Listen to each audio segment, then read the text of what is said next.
महर्षि वाल्मीकि के रामायण में शकुन और अपशकुन शास्त्र, जैसा कि आज का यह हमारा टॉपिक है, एक संक्षिप्त में मैं बताऊंगा कि श्री महर्षि वाल्मीकि रामायण में कहाँ कहाँ पर कौन से स्थान पर शकुन और अपशकुन शास्त्र के बारे में विस्तार से और संक्षिप्त में वर्णन किया गया है। स्वप्न जगत की हमने जो बात की थी पिछले एपिसोड में, उसी के कंटिन्यूएशन में आज हम बात करेंगे शकुन और अपशकुन शास्त्र के बारे में। रामायण क्या कहता है? स्वप्नद्रष्ट पदार्थों की भांति ही जागृत अवस्था में यदि देखे जाने वाले पदार्थ की भी कार्य सिद्धि अथवा कार्य असिद्धि की सूचना दिया जाए तो इससे अच्छा शास्त्र और हो ही क्या सकता है। इसी शकुन और अपशकुन शास्त्र को ही एक और नाम दिया गया है जिसको कहते हैं निर्मित शास्त्र या निमित्त विज्ञान। निमित्त विज्ञान या शकुन शास्त्र उन्हें लोक व्यवहार में शकुन या अपशकुन नाम से जाना जाता है।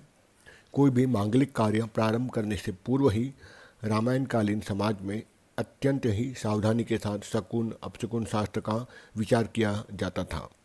यात्रा में, विवाह में, यज्ञोपवीत में, नूतन गृह प्रवेश में, यज्ञ कर्म में, पूजा कर्म में, इन सारे अवसरों पर यहाँ तक कि युद्ध के लिए भी प्रस्थान करते समय देव दर्शन यानी कि मंदिर में जाने के लिए, राज दर्शन यानी कि राजा महाराजाओं के दरबार में जाने के लिए और भी ऐसे ही महत्वपूर्ण कार्यों के लिए उपस्थित होने पर अनिवार्य रूप से व्यक्ति शकुन या अपशकुन को अवश्य ही विलेक्षण किया जाता था।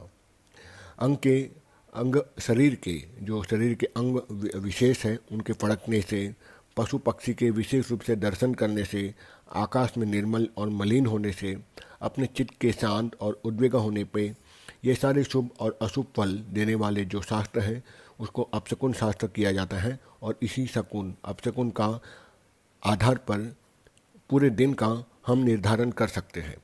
जैसा कि स्त्रियों के बाएं अंग का और पुरुषों के दाएं अंग का फड़कना अत्यंत ही शुभ शकुन माना गया है, इससे विपरीत यदि स्त्रियों के दाहिना अंग और पुरुषों के बायां अंग फड़कता हो किसी भी क्षेत्र में, चाहे सिर पर हो, चाहे छाती पर हो, या पैरों पर हो, या हाथों पर हो, तो उसे भी अपशकुन माना जाता है। श्री राम जी और श्री सुग्रीव जी की मित्रता के अवसर पर सीता जी, बाली जी और लंकावासी राक्षस समुदाय सभी की बाएं आंखें एक साथ फड़कने लगी, जो सीता जी के अभ्युदय की और बाली और राक्षसों के विनाश की सूचना दे रही थी। इसका अत्यंत मनोहारी अलंकारिक वर्णन महर्षि वाल्मीकि महाराज ने इस प्रकार किया है। सीता कपिन्द्र क्षण दचाराणाम राची वहेम ज्वल नोपपानी शुक्र राम प्रणय प्रसंगे वामानि नेत्राणि समम सपूरति। लंका में भगवती जानकी जी के वाम नेत्र, उनके वाम भुजा, वाम कहते हैं लेफ्ट साइड को। फिर से मैं वर्णन करता हूँ।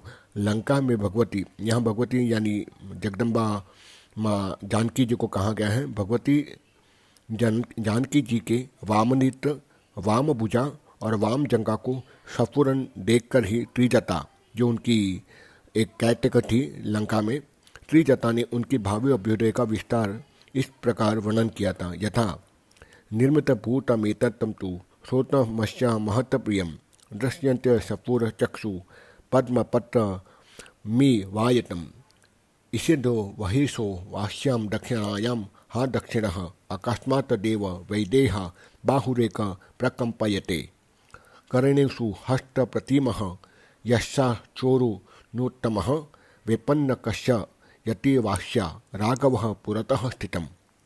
यहाँ पर इसी प्रकार से वर्णन किया गया है कि एक तो श्री राम के वियोग की मर्मांतक असह पीड़ा और फिर ऊपर से राक्षसियों का द्वारा डराना और धमकाना, इन दो महान क्लेशों से खिन्न होकर जब जानकी माता ने अपनी वीणी से फांसी लगाकर प्राण त्याग करने का निर्णय किया, उसी समय उनके तीनों वामांग अर्थात नेत्र से, भुजा से और जंगा से फड़कने की आवाज़ सुनाई देने लगी, अर्थात नेत्र, भुजा और जंगा सहसा फड़कने लगे। सुंदरकांड में 29वें श्लोक में अर्थात सुंदरकांड के 29वें अध्याय में इस शुभ लक्षणों का विस्तार किया गया है, जिन्हें अनुभव करते ही माँ जानकी का समस्त शोक, संताप, उद्वेग अंततः क्षण भर में विलीन हो गया और वे आनंद अतिरेक में रोमांचित हो गई। उस समय उनके मुखारविंद रात्रि में खिले हुए पूर्ण चंद्र के समान सुशोभित हो रहा था, जिसको रामायण में इस प्रकार से वर्णन किया गया है। सा वितशो का व्याप नितंद्रा शांत ज्वरा हर्ष विबुद्ध सत्वा अशोभतार्या वदनेन शुक्ले शीतानुसुना रात्रिरी वो डी तेनः। अर्थात आँखों के ऊपर वाले भाग का फड़कना मनोरथ की पूर्ति का सूचक माना गया है। वानर सेना के साथ जब श्री रामचंद्र जी समुद्र तट पर पहुंचे तब उनकी आंखों का ऊपर वाले भाग का फड़कने लगा। बस इस नृत्य फौरन को अनुभव करते ही उन्हें निश्चय हो गया कि अब मेरा मनोरथ अवश्य ही पूर्ण होगा, युद्ध में मेरी विजय बिल्कुल निश्चित है। और इसलिए उस रामायण के उस अध्याय में आगे श्री वाल्मीकि जी का वर्णन किया गया है, अर्थात उन्होंने वर्णन किया है, उपरिष्ट अनिष्ट नयनम सपूर माणमीनम मम विजयम सम नु प्राप्तम स सतीव मनोरथम। तत्कालीन समाज में इन वस्तुओं को मंगलकारी शुभ शकुनों से स्वीकार किया गया है, जैसे कि मधुर स्वर में पक्षियों का कलरव होना, गूंजना, मृगों का दाएं और हाथ की ओर से निकल जाना, ग्रहों की अनुकूल स्थिति होना, मानसिक रूप से अत्यंत उत्साहित होना बिना किसी कारण के, दिशाओं का और सौन मंडल का निर्मल हो जाना, अर्थात आकाश में स्वच्छ बादल छा जाना, शत्रु के नक्षत्र का उपद्रव्य ग्रस्त होना और अपने नक्षत्र का किसी अन्य नक्षत्र अथवा विरोधी ग्रह से पीड़ित न होना। युद्ध के लिए उद्गत श्री रामचंद्र जी के समक्ष यही शुभ शकुन उपस्थित हुआ था और राक्षसों का नैऋत्य देव वाला मूल नक्षत्र तो धूमकेतु के साथ ग्रस्त था और इवाक्षु वंशजों का नक्षत्र विशाखा उपद्रव्य रहित एवं सर्वदा निर्मल था। इवाक्षु वंशज श्री रामचंद्र जी के लिए यह अत्यंत ही हर्ष का अवसर था। इसलिए आगे इसका वर्णन इस प्रकार से रामायण में किया गया है। नैऋत्यम नैऋतानाम च नक्षत्र मति पीडयते मूलो मूलवता सपुष्टो रूपयते धूम्रकेतूनाम सर्वं चैतद विनाशाय राम राक्षसा नाम उपस्थितम विमले च प्रकाशयते विशाखे निरुपद्रव्ये नक्षत्रम पश्चिम स्माक एवुक्षा कोणाम महात्मनानाम। फिर आगे अब हम अपशकुन शास्त्र को भी बताएंगे जो रामायण में वर्णित है। रामायण में अपशकुन को बड़े ही विस्तार के साथ वर्णन किया गया है, उसमें से कुछ यहाँ संक्षिप्त में हम प्रस्तुत करेंगे। भयंकर गर्जना के साथ बादलों का गरम गरम रक्त की वर्षा होना, घोड़ा का करुण स्वर में रोना, गीदड़ों का, भेदियों का और गिद्धों का भैरव नाद करना, साथ ही साथ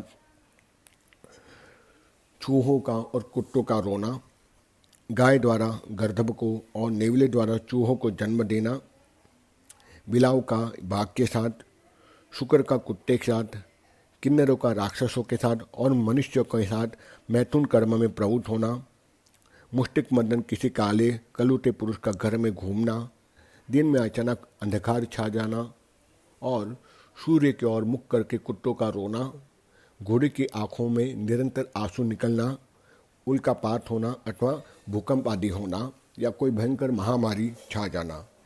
इन सारे लक्षणों से हम जान पाते हैं कि अब बहुत ही जल्दी अपशकुन कोई न कोई होने ही वाला है।